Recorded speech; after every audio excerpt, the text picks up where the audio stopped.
but this video cover all the theoretical part. Okay, that will help you in your MCQ questions also. So let's share the video.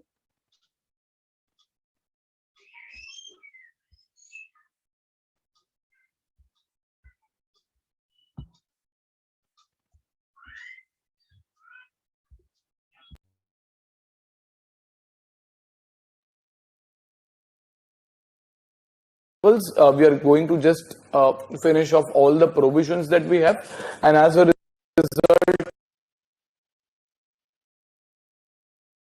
as a part of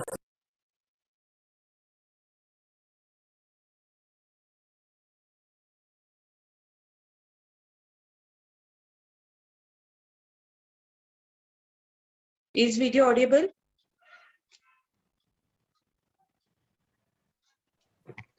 No, ma'am. Audible आहे का नाही आहे? No, ma'am. नाही audible.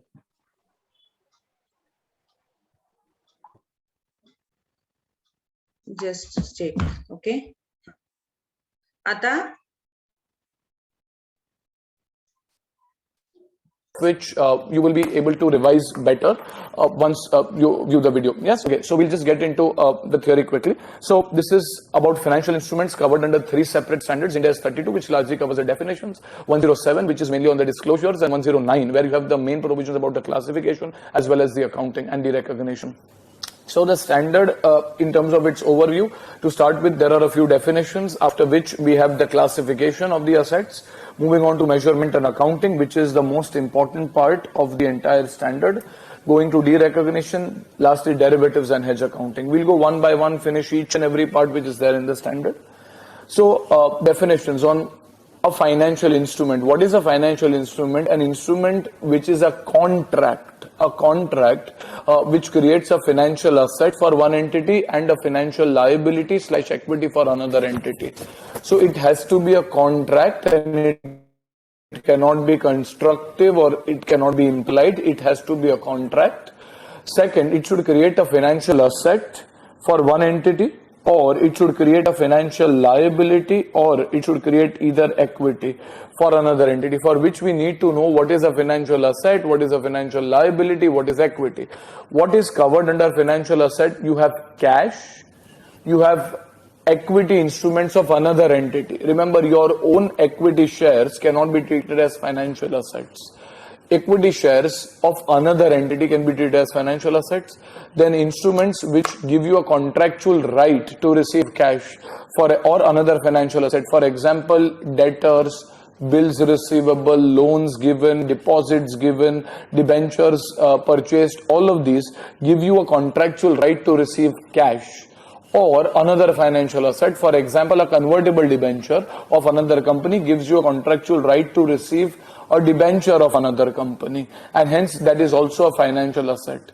Apart from that, a contract which you have entered to exchange financial assets on potentially favorable terms is also a financial asset. For example, a call option or a put option holder would have always entered into a contract on terms which are potentially favorable to him. If the price goes well, he will exercise. If it does not, he will not.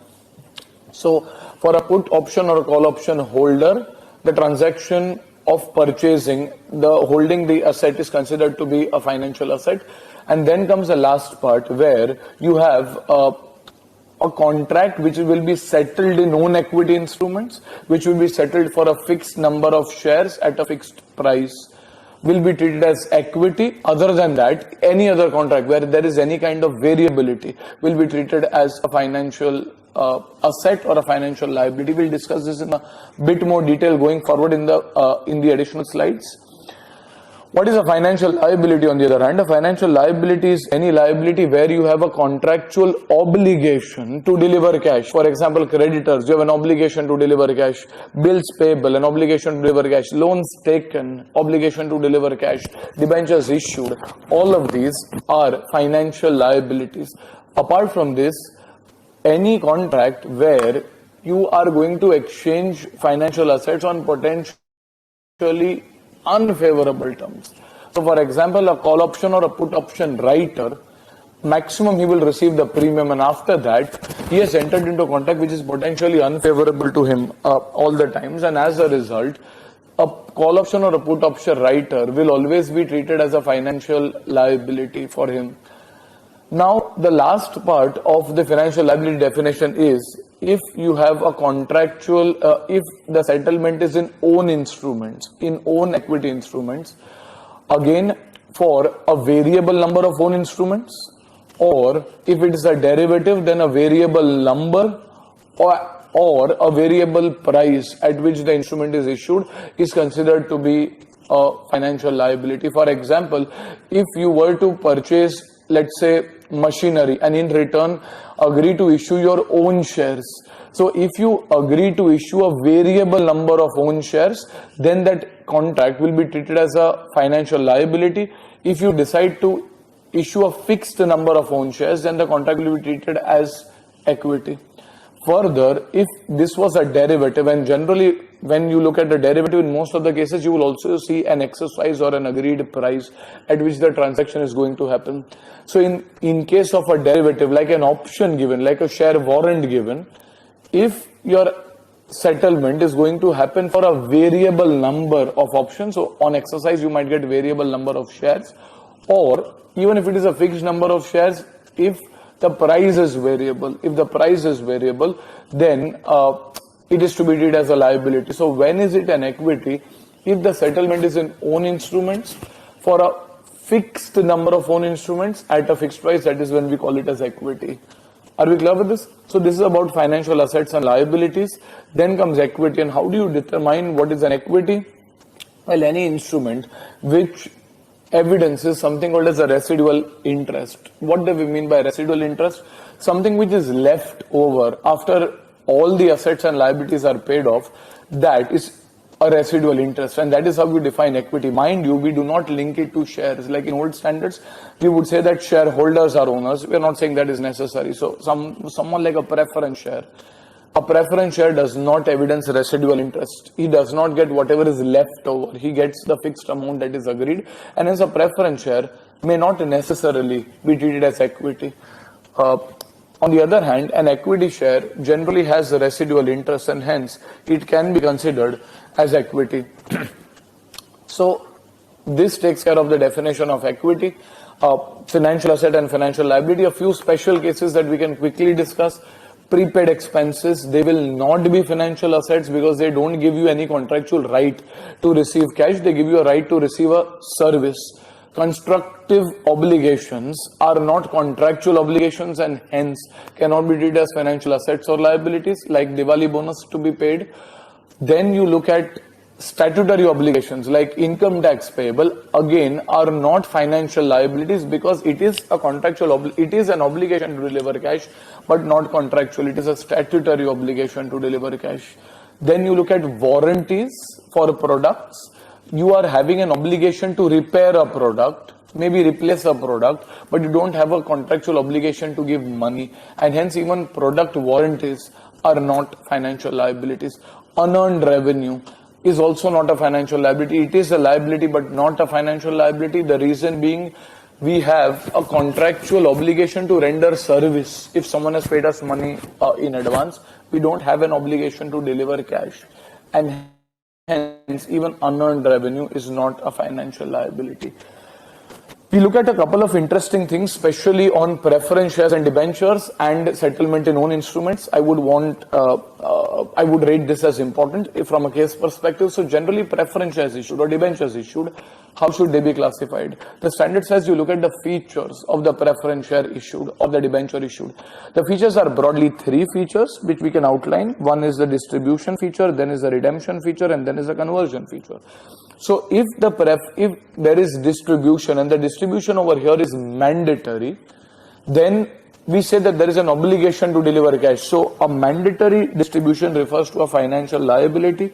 If the distribution is discretionary, that is equity feature, residual feature, and hence the distribution, if at all my interest is discretionary or preference dividend is discretionary, that is treated as equity. On a redemption, a redeemable instrument, well, equity is generally not redeemable. unless there is liquidation where you get the money back. And hence, if the instrument is redeemable, that shows a financial liability feature on the principal. If the instrument is perpetual, that is irredeemable, that shows an equity feature on the instrument. Then we move on to conversion. Conversion, if it is compulsory conversion, that means we are under no obligation to deliver cash. We will settle in our own instruments, and assuming the conversion happens for a fixed number of own shares, so let us say for a fixed number of own instruments, then we can say that this conversion has equity features. If the conversion is optional, then we have to see in whose option is the conversion happening. If the conversion is at the option of the holder of the instrument, then it is treated as a financial liability. Why? Because the holder might demand and the issuer has to deliver cash. But because it is a liability with a derivative, there is an option which is given to the holder, something like a call option, where if the holder demands, he can exercise it and demand shares as well, otherwise he will get cash. So it is a financial liability but with an embedded derivative. Then you have optional and optional at the issuer's option. Now this is slightly tricky. Now issuer's options, holder's option, what will happen we cannot predict, but issuer's option we can at least make a judgment. So if we expect reasonably the settlement to happen in our own shares, then we treat it as equity. However, if it is very unlikely that the settlement is going to happen in own shares, for example, there's a restriction on the company on issuing fresh shares, then it is very likely that the settlement will happen by paying cash, in which case you will treat it as a financial liability, again with an option, and hence there is an embedded option inside.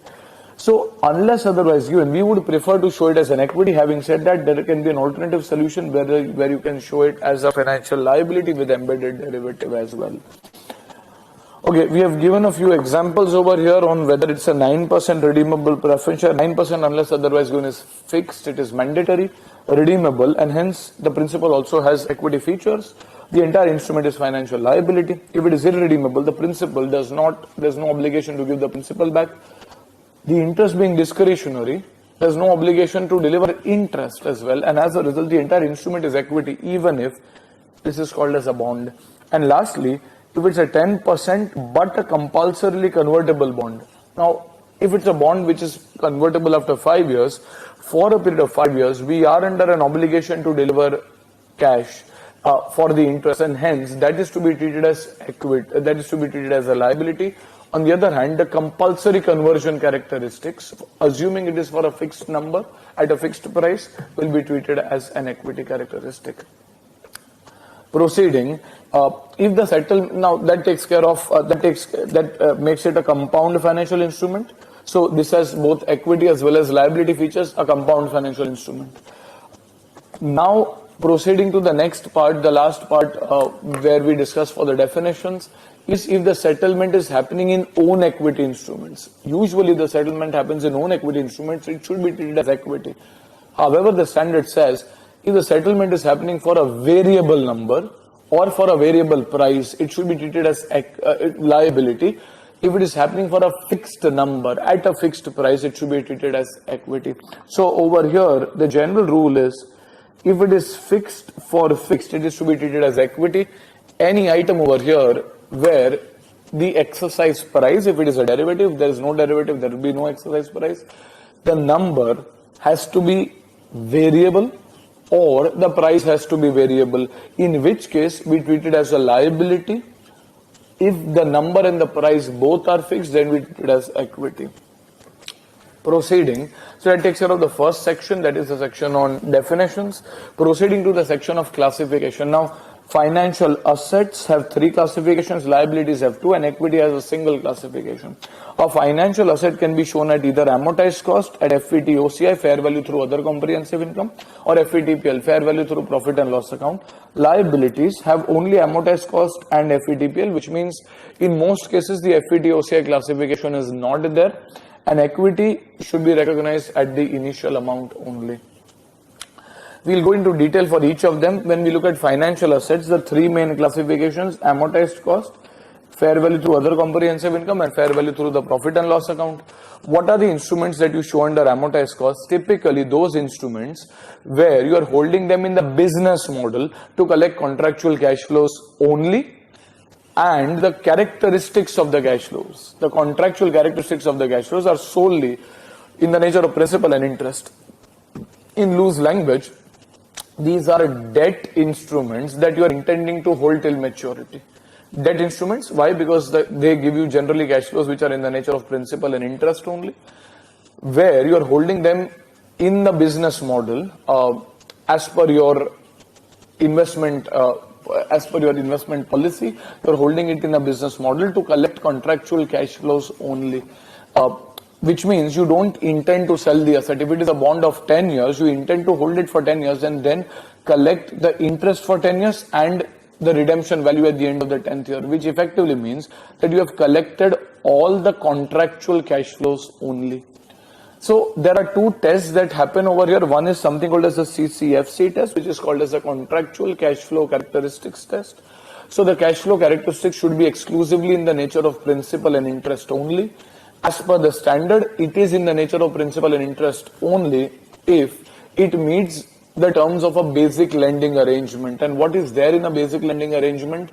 If the compensation that a lender gets is only for time, that is inflation, for credit rating or credit risk, and for a reasonable profit margin, then it is considered that the compensation is only in the nature of basic lending arrangement.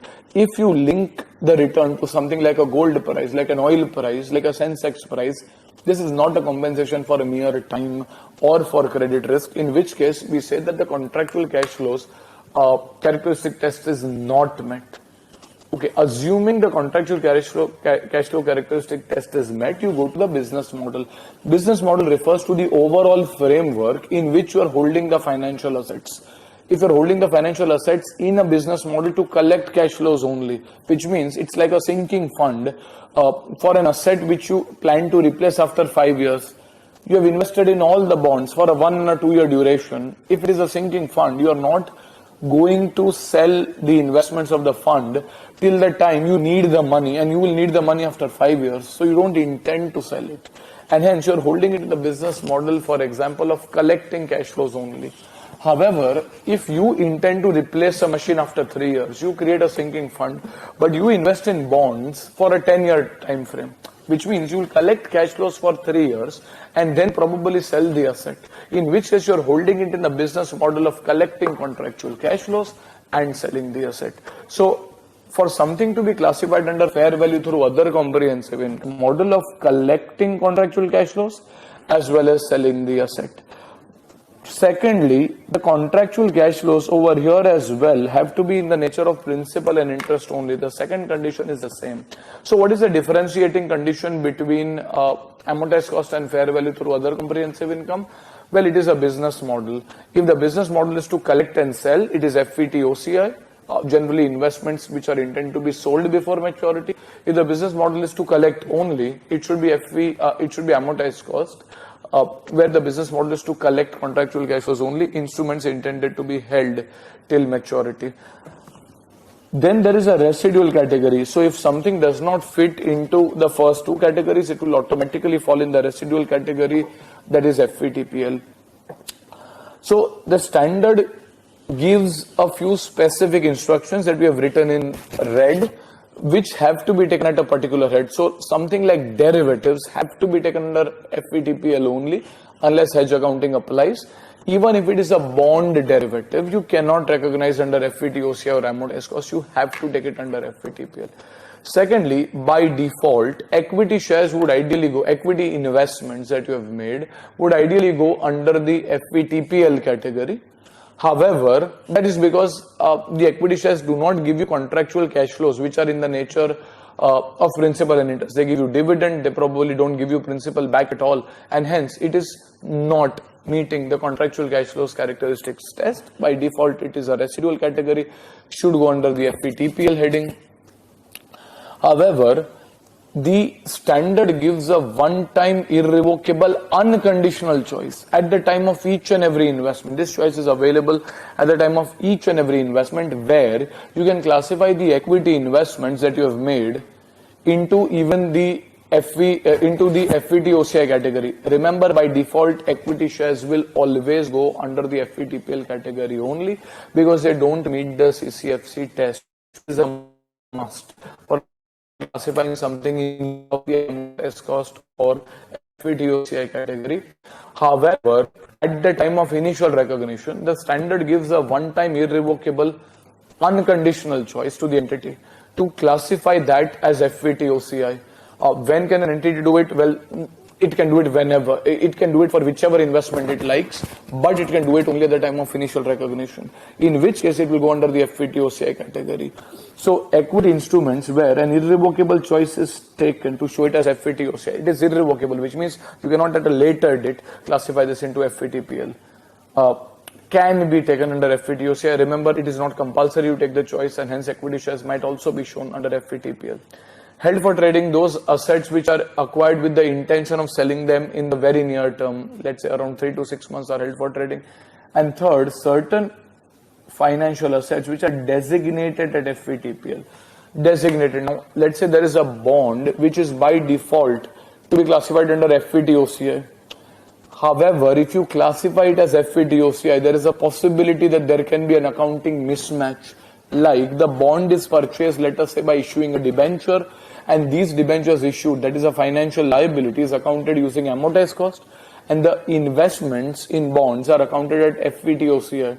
So there is some inconsistency between the liability accounting and the asset accounting, and hence the standard gives you a choice of designating both the financial assets as well as financial liabilities, if you intend to, again at the time of initial recognition, into the FVTPL category. But unlike the choice given for equity shares, which is an unconditional choice, this is only if you can prove that there is an accounting mismatch that gets rectified. If these investments are classified in the way you decide, only then can you show it under the FVTPL category. So we have just put in the summary the general principles which are there for classification of financial assets. Firstly, derivatives and held for trading are always going to go under FVTPL. For all the other assets, we will first check whether the contractual cash flows are in the nature of interest and principal. If yes, we will then go ahead and check the business model in which the entity is holding them. If it is holding them for collection only, then the classification should be amortized cost. If it is collection and selling, then it is fair value through other comprehensive income. If this is not satisfied, contractual cash flows, then, well, by default, it will go in the residual category and hence FVTPL. There are two exceptions to this general rule. First, equity instruments, which can be classified as FVT-OCI. And secondly, those instruments which are designated under FVTPL to prevent an accounting mismatch. Okay, then we go to the financial liabilities. This is not as important as the financial assets is. Financial liabilities, some specific instances are given. So have you understand ki under this Indian accounting standard, we are separated the instrument in financial assets, financial liabilities, and equities. So financial assets includes those assets which are trading for cash, not own assets. Okay. कोणाला काही doubt आहे का? No, ma'am.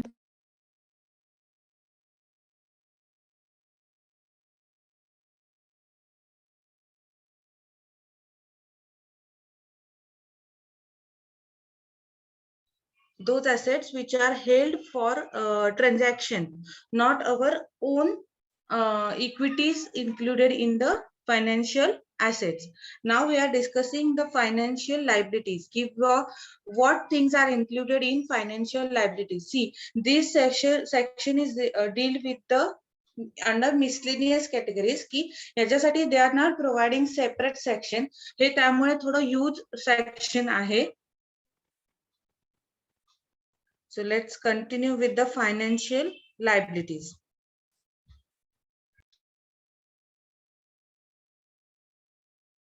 Where you can classify those items under FVTPL. Everything else is going to go under the amortized cost heading only. So very special items, specifically two things that we have given in red should be remembered. Other things are not as important. So derivatives can be financial assets, can be financial liabilities. If they are financial liabilities, they have to be under FVTPL principles. Held for trading liabilities, contingent consideration, this is relevant under business combination, financial guarantees, and some continuing involvement. This is what you will study in derecognition.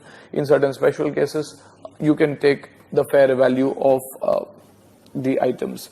Designated at FVTPL, again to prevent an accounting mismatch, which means largely everything which is usually a liability can be loans taken, debentures issued, deposits, creditors, everything will go under the amortized cost heading. Remember, equity does not have multiple classifications. As per generally accepted accounting practices, your own equity capital will not keep on getting revalued, and hence equity is measured at the value at initial recognition only, does not consistently get remeasured. Next, you go to the accounting. The most important part of the standard is the accounting for first financial assets. You understand this well, and you automatically understand the liabilities part as well. So we have split the FVTOCI into two parts. Like we have first the equity investments and then the debt investments. So debt and equity we have shown separately over here. Apart from that, the three main classifications continue. So initial recognition happens at what value? Now this is very significant. It is everywhere you see the initial recognition is at fair value. It is not at cost. Generally fixed assets, tangible assets, intangible assets, investment property, everywhere, the initial recognition usually happens at cost. However, the standard requires you to recognize at initial recognition at fair value.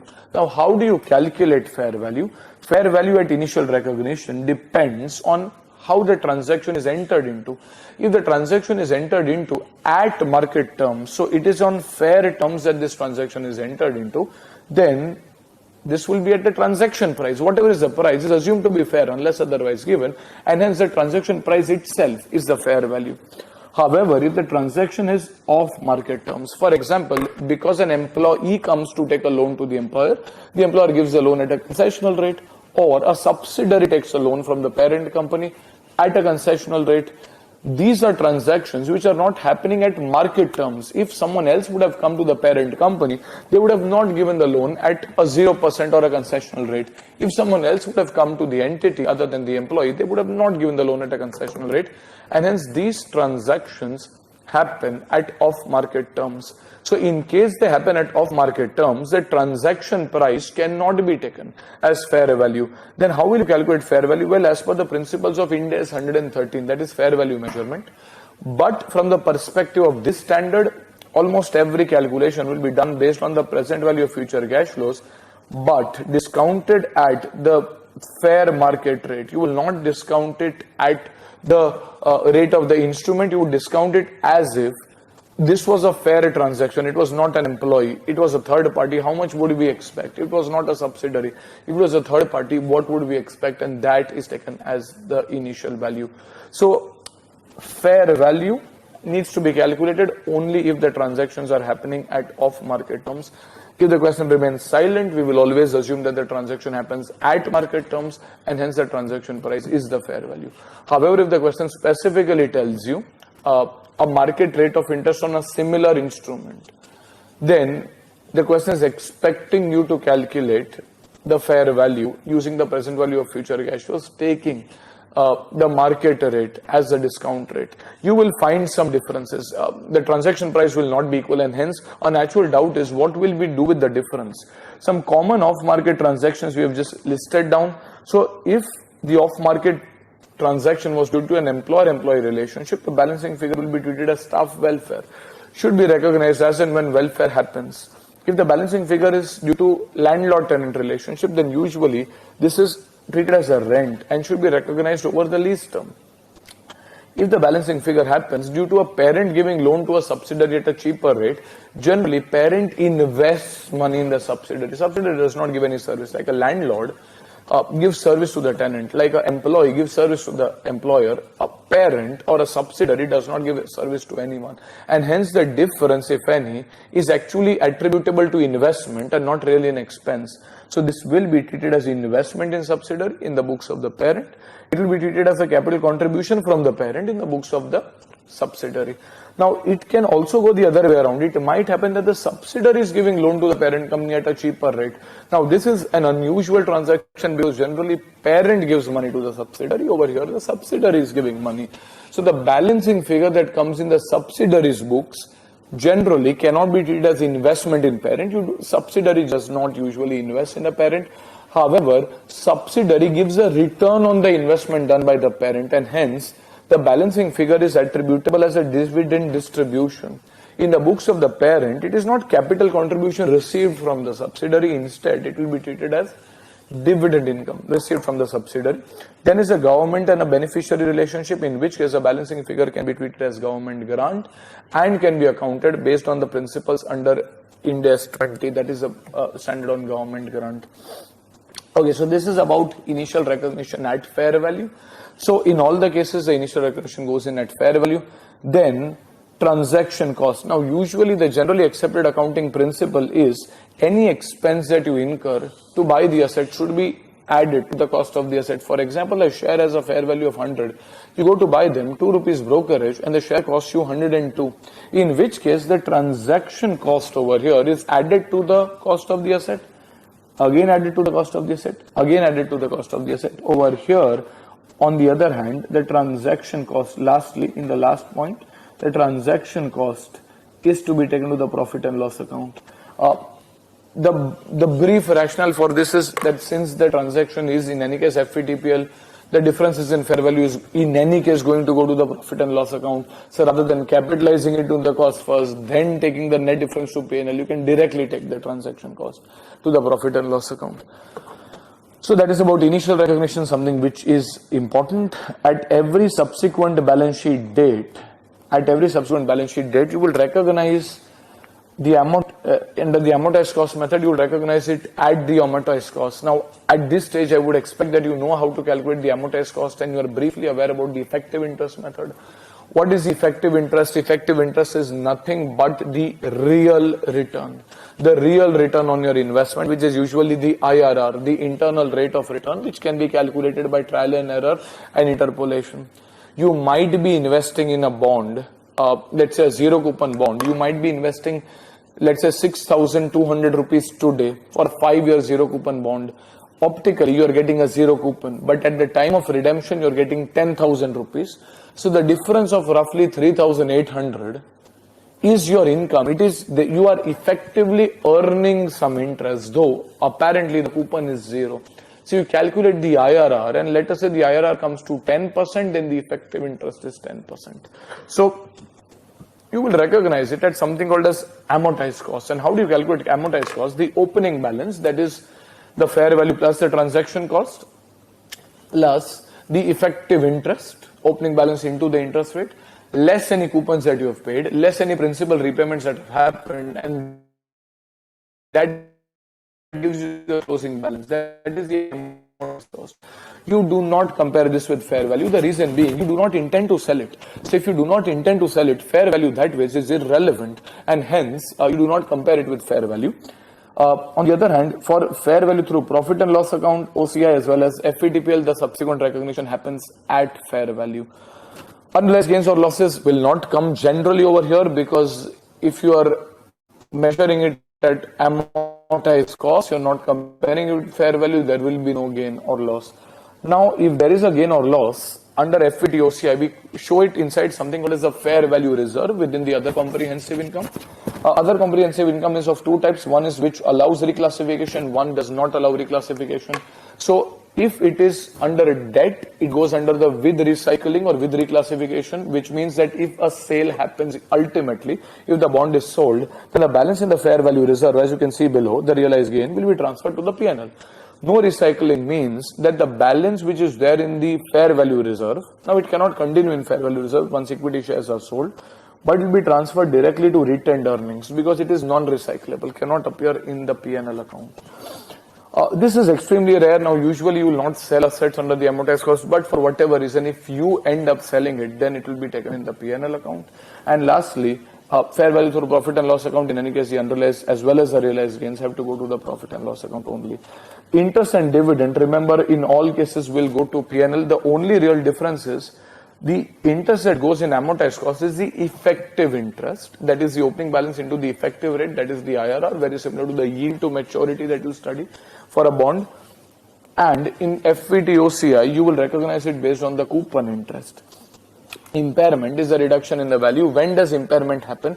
Impairment happens usually in financial instruments when the present value of the expected cash flows that you are expected to receive is lower than the contractually agreed cash flows, the present value of the contractually agreed cash flows. So that is when there is a credit loss. If there's a credit loss, you will have to create an impairment. An impairment is to be recognized under P&L. Under amortized cost as well as in FVTOCI, we'll recognize it. Amortized cost, the asset is at cost. You don't compare fair value. So in case there's a reduction in credit rating, some company becomes bankrupt, in which case the contractual cash flows that are going to be received are no longer expected to be received, and hence there would be an impairment. Impairment loss goes to the profit and loss account. In case of debt instrument under FVTOCI, again there would be a gain or loss that goes into the P&L. Ideally, the differences in fair value are accounted, but they are accounted in OCI. Impairment goes to the profit and loss, and hence any difference, if any, goes to the profit and loss.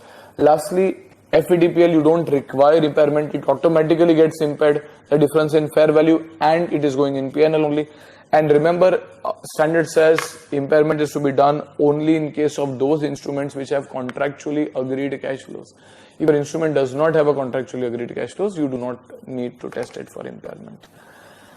The principles under financial liabilities are exactly same as the principles under financial assets, except for the fact that the initial recognition will be at fair value less the transaction cost. Why? See, transaction costs like processing fees for a loan taken will have a debit balance, transaction cost, but a loan will still have a credit balance.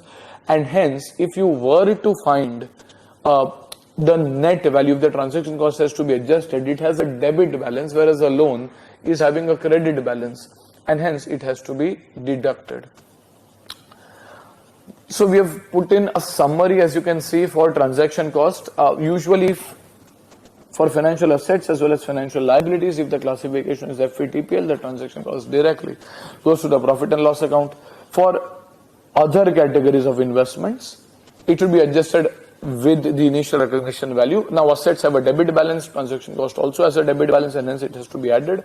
Liabilities have a credit balance, but transaction cost still has a debit balance, and hence you deduct. Now equity is slightly different evaluation. In case of equity, in case there is a fresh issue, any cost which is incurred for the fresh issue, for a primary issue, will be deducted from equity. So if you have taken into some equity component or a securities premium, you will deduct it directly from there. You will not take it to the profit and loss account. If you have issued shares of 10 rupees at 100, there is a 90 premium, and let us say there is a 5 rupee cost. Now rather than showing 90 in the securities premium and 5 as a cost in the P&L, we will say that the net proceeds that we have received on the issue is 100 minus 5, that is 95 only, and hence the net amount that goes in the premium is, let us say, only 85. So you've reduced it from equity directly. And if it is an issue of existing shares, so secondary issue of shares, if there's an issue of existing shares, we are not getting any proceeds on the issue, but still we are incurring some cost, then that cost has to go to the profit and loss account. So that takes care about transaction cost. Going further into compound financial instruments, something which is the most important part of the chapter. You get majority sums on this section. You need to practice sums over here.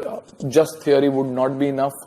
So compound financial instruments or convertibles, how do you account for them? Now compound financial instruments, especially in the books of the issuer, have a liability component as well as the equity component.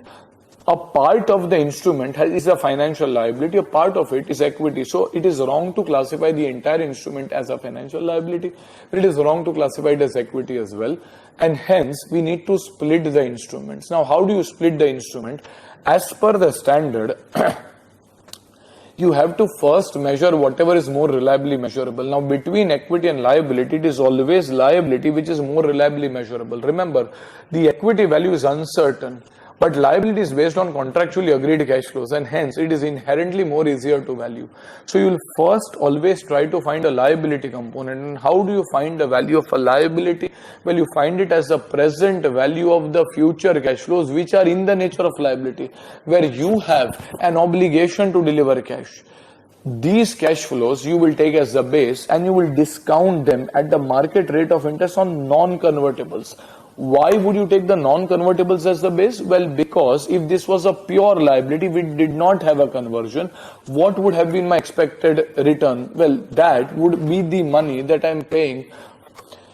However, let us say the investor is paying a much higher price. Maybe he's paying the extra part because you have given him the conversion option, and hence the balancing figure, the residual value, is attributable to the equity component, which will be shown as a separate line item within other equity. So how do you find the liability component? The present value of all the cash flows which are in the nature of liability. When is a cash flow in the nature of liability? Each and every cash flow you will have to check. Interest, if it is mandatory, then it is resulting in a contractual obligation to deliver cash. So it is in the nature of liability. Principal, now if it is compulsorily convertible, then there is no obligation. If there is no obligation, then principal is not in the nature of liability, should not be taken in the calculation. However, if it is optionally convertible and the option is with the holder, then the entity is under an obligation. It is worried, it will have to pay money. If the holder demands, the entity is under an obligation, and hence we treat it as a financial liability. Students might think that if this is also a financial liability, then where is it a compound financial instrument? It is a compound financial instrument because you have also given a derivative, a call option to the holder, whereby he gets a right, if he wants to subscribe to the equity shares of the entity, a call option. Now this option will be settled in own instruments for a fixed number of own instruments, and hence the option, the derivative, is to be treated as equity.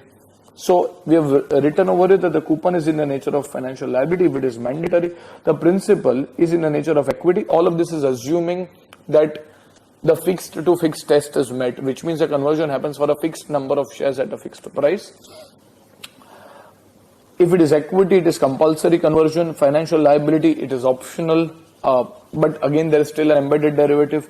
If it is optional at the option of the issuer, well, it depends on the intention of the entity. If the entity at initial recognition eventually intends to settle in the form of own instruments, then it should be equity. If it intends to settle in cash, maybe due to some restrictions that it has, then it should be treated as a liability.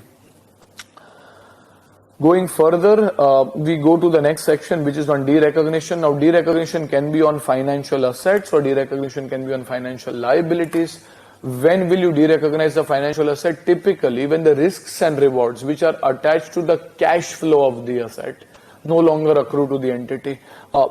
Generally, we are used to thinking that derecognition happens at the time of sale. Yes, usually sale will result in derecognition, but the underlying principle is that you should not have any control, or you should not retain any control or get any rewards from the cash flow of the asset. If you do get that, then it is not a derecognition because you're still exposed to the financial asset.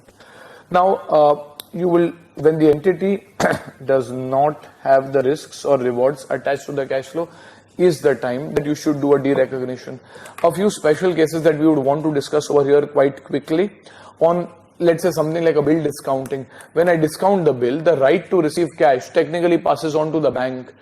In the older standards, you would pass the entry bank account debit, discount charges account debit to bill receivable. So you derecognize the bill. The standard says that what happens if the bill is not honored? Does the bank come back to you and take the money from you? Yes, in which case you are still exposed to the risk of the bill. You are not going out of the risk of the bill, and hence you should not be derecognizing it. The natural question that then comes in, okay, if we don't derecognize, how do you account it? If you don't derecognize, then in substance, you look at the nature of the transaction. What is a bill discounting? It is really a loan given by the banker to the entity. And as a result, when we record this transaction, we'll pass the entry bank account debit to loan. And the loan or a financial liability will be accounted using the effective interest method. Are we getting this? Yes? Okay. Then we move on to factoring. Now, factoring is of two types. Factoring can be a recourse factoring, where the factor who is buying your debtors has recourse to you in case the debtors go bad, or a factoring can be non-recourse where a factor cannot have recourse. So factoring is a recourse based factoring. That means if the debt goes bad, the factor comes back to you, recovers money. Again, that is not a derecognition. You are still exposed to the risk of the debtors, and hence you will not derecognize. Treat the transaction as a loan.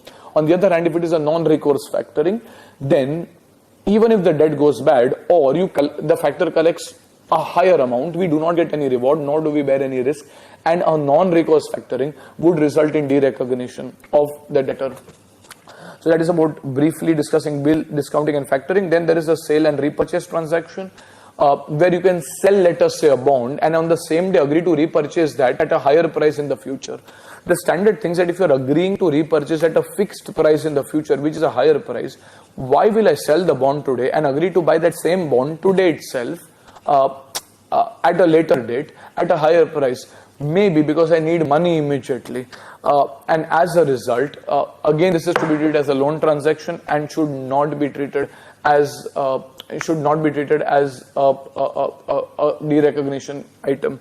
When we look at this transaction here, how should you figure out whether it is a derecognition item or not? We will look at whether the repurchase is happening at the fair value or the repurchase is happening at the fixed price. If the repurchase happens at a fixed price or at a fixed rate of interest, there should be derecognition. There should be no derecognition. Why? Because the rewards and the risks are enjoyed by the entity only. If it is repurchased at a fair value, then in substance you are transferring the risks and the rewards in the intermediate term. The same provision also applies to the sale and repurchase with options, but options is very uncertain, and as a result the standard says only if you think that the options are deeply in the money, which means they are having a very high probability of exercise. Should you treat them as a loan transaction? Otherwise it will be accounted as per the legal form, and hence it will be accounted as a sale and a derecognition. Securitization procedure. In a securitization procedure, you will probably take a loan and issue some securities on the back of that loan. In such a case, how should you treat the transaction? As per the standard, if three conditions are satisfied: first, you pass through exactly what you are collecting, a proportionate, not anything more, not anything less is passed through. Second, the entity does not have a right to continue to sell the loan or pledge the loan. And third, the amount is to be transferred without a material delay. If all the three conditions are satisfied, you might be an agent who is collecting the loan proceeds, but you have to give those loan proceeds collected to the holders of the securities, and hence there would be derecognition even if you have the right to collect the cash flows. And lastly, there is continuing involvement, in which case you probably sell the debtors but give a guarantee as well, in which case you recognize the debtors for which guarantee is given in your books and create a corresponding associated guarantee liability, which is at the value of the guarantee plus the fair value of the guarantee commission, and then find the balancing figure as a gain or loss on derecognition. We've just briefly discussed these points. Probably a bit of practice on this would help you. Then you look at financial liabilities. Financial liabilities are usually derecognized when they are discharged, that is when they are paid off or they are waived off. The special cases that you need to study over here is about substantial modification, if any, and a debt for equity swap, if any. We'll quickly discuss the two. Specifically, substantial modification is something which you should be considering as important. When you're looking at modification in terms, so let's say something like a debt restructuring, when do we say that there is a substantial modification in terms? If the difference percentage calculated as a present value of the modified cash flows but discounted at the old EIR compared with the current carrying value in percentage terms, if the difference is greater than 10%, then you consider this to be a major modification, substantial modification. How do you treat a substantial modification? Well, Ind AS says extinguishment accounting should apply. So you will derecognize the old loan. Remember, it is just a loan restructuring. Still, as a special provision, you treat it as a derecognition of the old loan. Carrying value will be debited of the old loan. You will create a new loan based on the modified cash flows this time around at the discounted at new EIR. Remember, in difference, you will take the old EIR. However, over here, for the calculation of new loan, we take the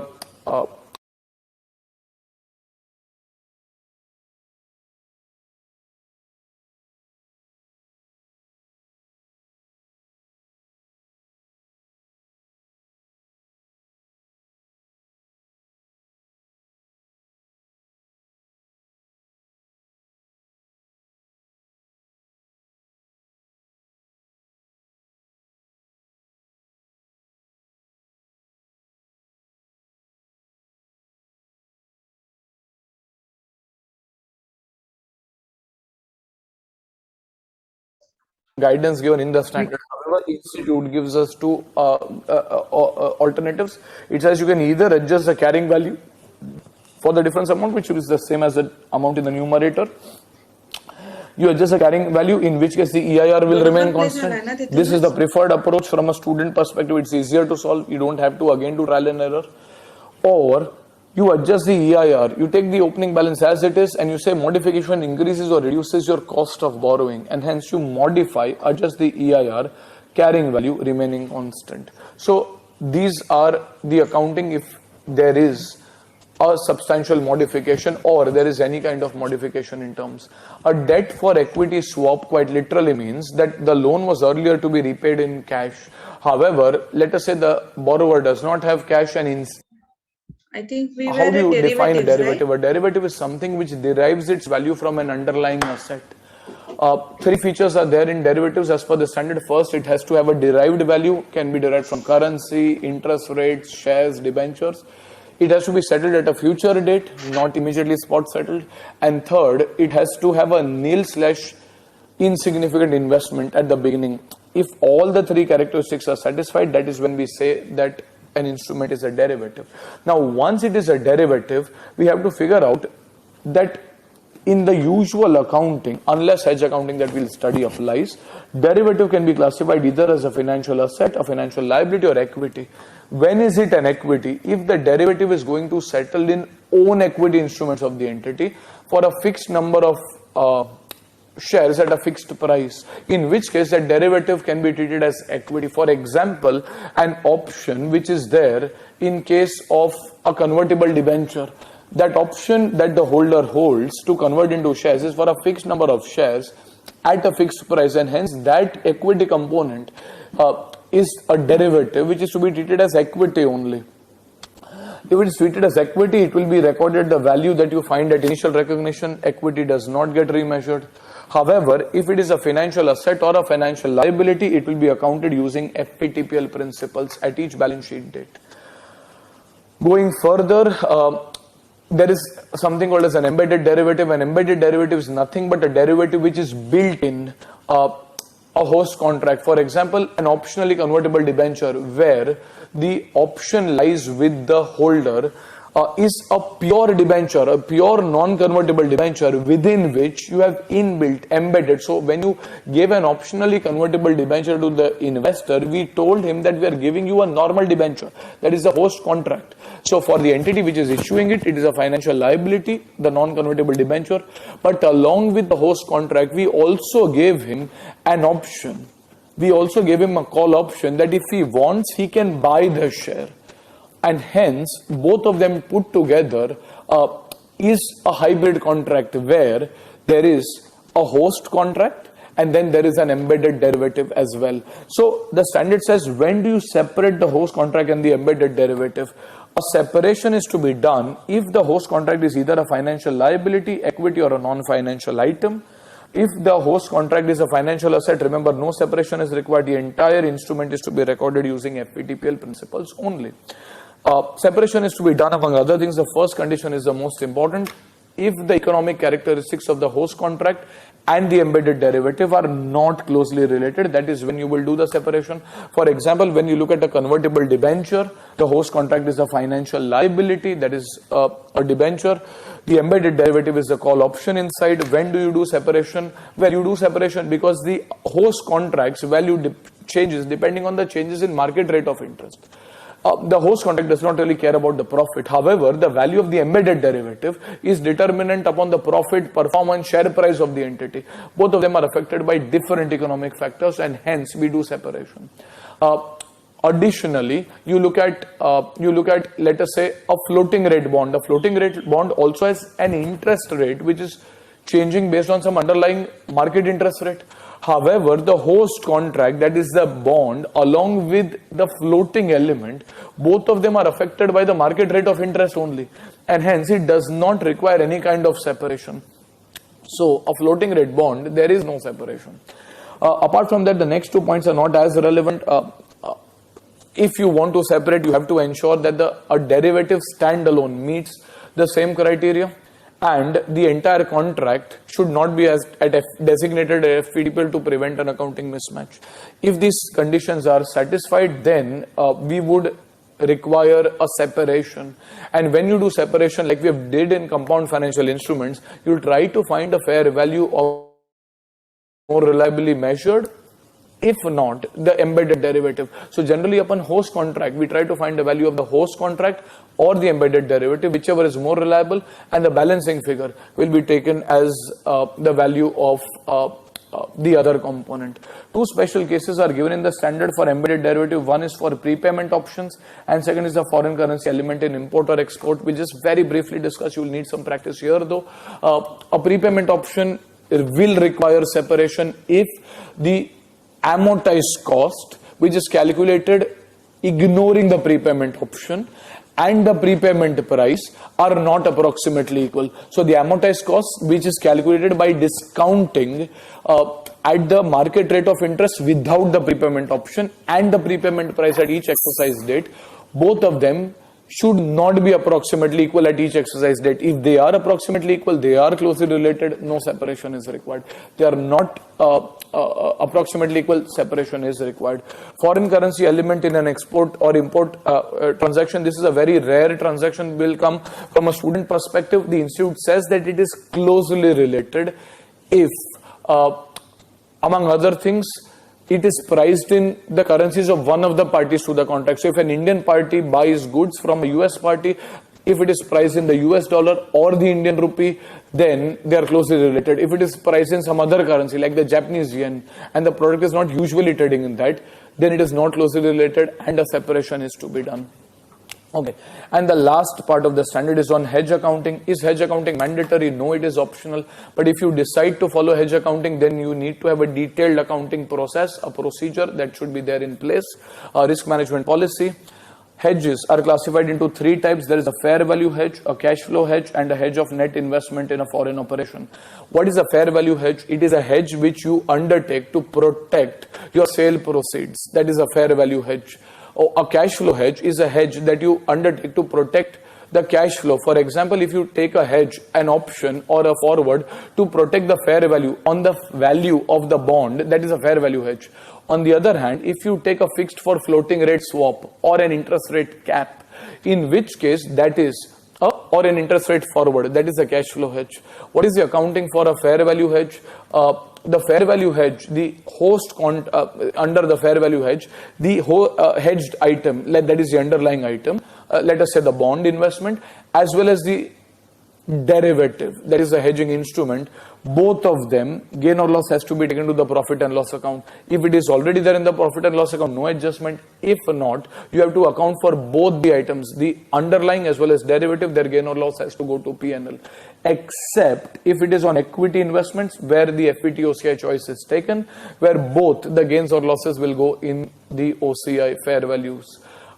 And next we look at the cash flow hedge. If it is a cash flow hedge, logically it is a hedge to protect your cash flows, and hence should be taken to the P&L in the year when the cash flow goes to the P&L. If the cash flow goes in the next year, you take the gain or loss on the derivative in the P&L in the next year. But derivative has to be recorded fair value. So if at all you want to do fair value measurement, then prior to that, the accounting will happen in something called as hedging reserve, which will show in OCI. The moment cash flow goes to the P&L, the balance in the hedging reserve will be reversed and taken to the P&L. What is the hedge of a net investment in foreign operation? For example, if you have something like a non-integral subsidiary or a non-dependent subsidiary that you have outside India, and you have taken a foreign currency hedge to protect from the foreign currency movements of that subsidiary, ideally that may be treated as a fair value hedge. However, the standard says you treat it exactly the same as a cash flow hedge. So if there is any gain or loss on the underlying, that is the FCTR, will generally, foreign currency translation reserve, will generally be appearing in the OCI. The gain or loss on the derivative will also appear in OCI, hedging reserve, till the time the FCTR goes to PNL, that is at the time of sale. You will understand this well once you have done with Ind AS 21 foreign currency as well. So these are about fair value hedge, cash flow hedge, and the hedge of net investment in a foreign operation. And that broadly covers whatever is relevant from an exam perspective in financial instruments. Remember, this is a very, very important standard, something that you have to study well. It's not very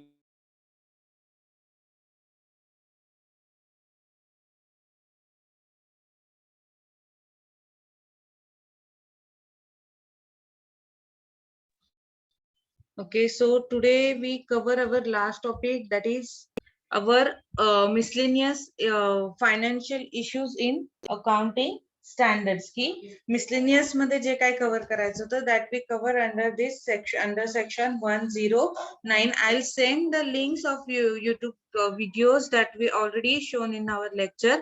Okay, so be prepared for your MCQ test. Best of luck to all. Have a nice time with you all. You can leave meeting now.